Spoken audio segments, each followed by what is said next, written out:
Hi,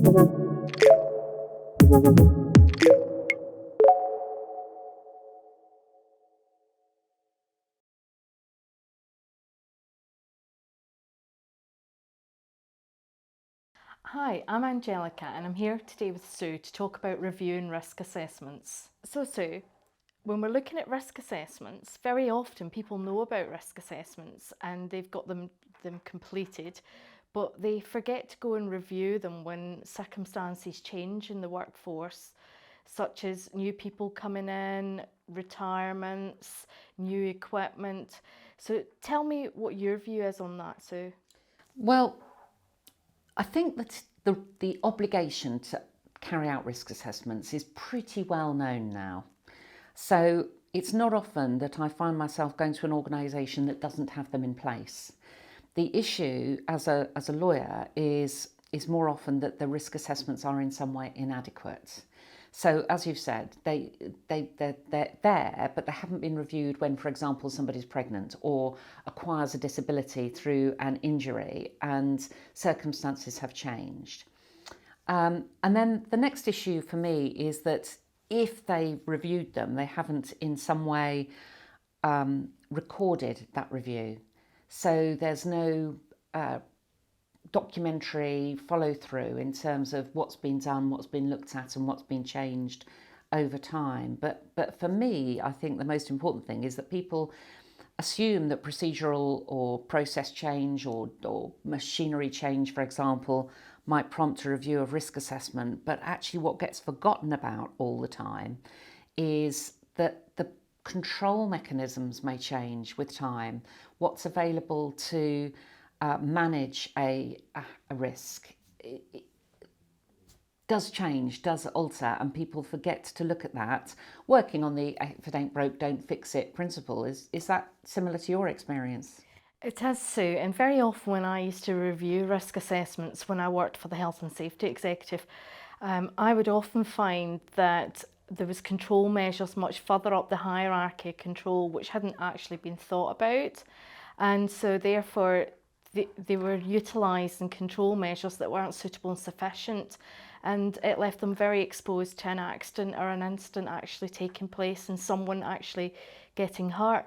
But the one thing that I suppose is very important to consider is that you don't actually have to have an accident to be prosecuted. That's very true, yes. The Health Safety at Work Act makes very clear that it's failing to control or manage the risk appropriately. So, Angelica, you mentioned hierarchy of control. What do you mean by that? So we start off at the very top of the hierarchy where you try to eliminate actually having to, say for example, working at height. If we take a window cleaner, that's a good example where you don't want to be climbing up a ladder because that's quite dangerous, you could fall off. So if you can use equipment such as high reach window cleaning apparatus, then you can stay on the ground and therefore you've actually eliminated having to work at height in the first instance.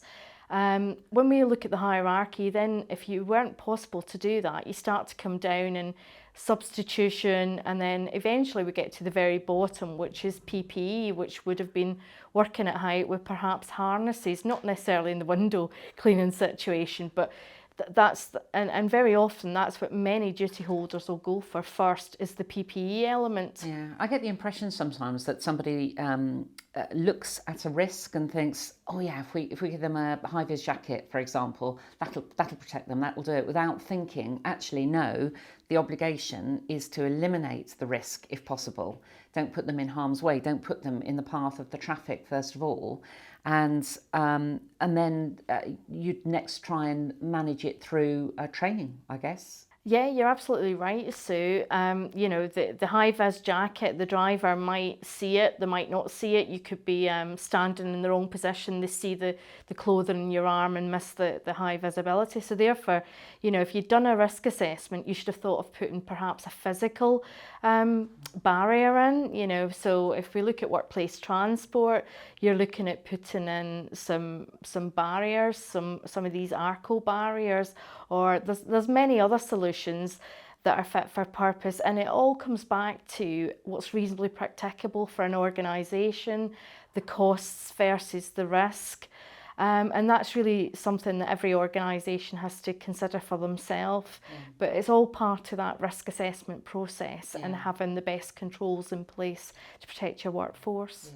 I see so often a risk assessment that was made many years ago, has been reviewed many times, but actually the risk control measure hasn't changed, and the rationale for that is, well, we haven't had an accident, therefore it must be okay. I see that quite often, and I think that's a very dangerous sort of strategy for any organisation to take, because sooner or later it's only been a series of luck that you've got away with it, and sooner or later, unless you put better control measures in place, you potentially could have an accident, and that is the worst sort of outcome that you could have. So what can we take away from today, just to wrap up? Firstly, make sure you've got your risk assessments. I think people have generally got that message, but put your risk assessments in place. Secondly, review your risk assessments periodically, not just when things change, not just when there's a procedural process change, but review them proactively with a mind to have the control measures available changed. Can you put something more in place to take this up the hierarchy of control, as Angelica has spoken about? Thirdly, document the reviews that are taken place, whether or not it leads to any change to the document itself. Documenting that you've looked at it will help you. And if you do need advice about any aspects of your risk assessments and the way in which you're reviewing them and what needs to go into them, then by all means, please contact any of us here at Finch Consulting, from legal to experts. We've got a range of help, and I'm sure that somebody can help you. Thank you.